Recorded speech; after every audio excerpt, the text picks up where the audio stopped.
Alright, mate. Cree here. You see a bit of a stop hunt right here. Yeah, you marked the green box down below that. What chart were you on?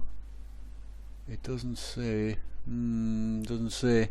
So the 3 day is still deep red. You're saying you're liking the stop hunt, but I mean, I see what you're looking at. I like that as well. You know, that's an interesting level, especially after a decent drop like that. I mean, it's gone red again actually. But you definitely could look to trade this on a new day, especially if there's a dip down into this wick and then it flips green, a little bit like here, for example, or whatever. It does dip down, take liquidity in the wick, and then bounce back up. So still a bit of selling pressure. It's gone red again from when you posted, but if there is a bit of a wick down on a new day, yeah, I like this as well.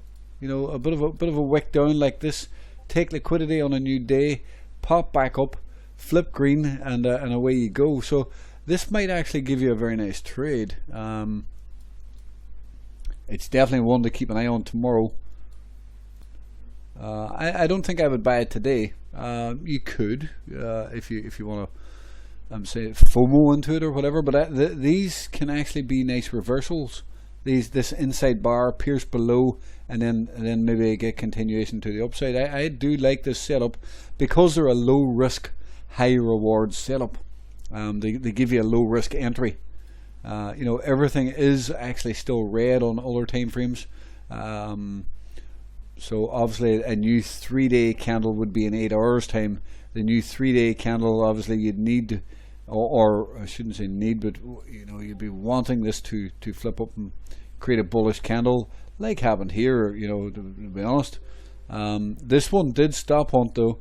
See right down here, it did actually come down, stop hunt a level, and then it reversed. If there is a stop hunt of this level as well, honestly that would be even better. I know that goes against with what I said.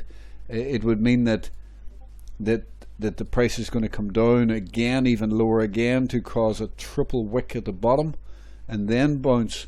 So if that situation happens as well, then fantastic. It's a weekly stop hunt already. Yeah, it's definitely interesting. This could bounce up and have a green week here. Obviously Bitcoin needs to kind of hold. On a 2 week chart I don't really like it. It really needs to start bouncing, otherwise this in theory should go lower. This is a bearish setup on a larger time frames that wants to go lower. So it's implying that if there is a bounce, it's best to sell into the bounce. So if it does bounce, you sell into that for the price to go lower, and you had a box down here somewhere, your target might actually be hit. So you see down here below this, that seems to be a very decent area down here. So it's good to set an alarm on that. So that's a good call on that. The monthly as well is looking bearish, that this should go lower. So any bounces are for selling into. So just be careful if you're buying this for a bounce. It may want to bounce, but the bounce will likely roll over.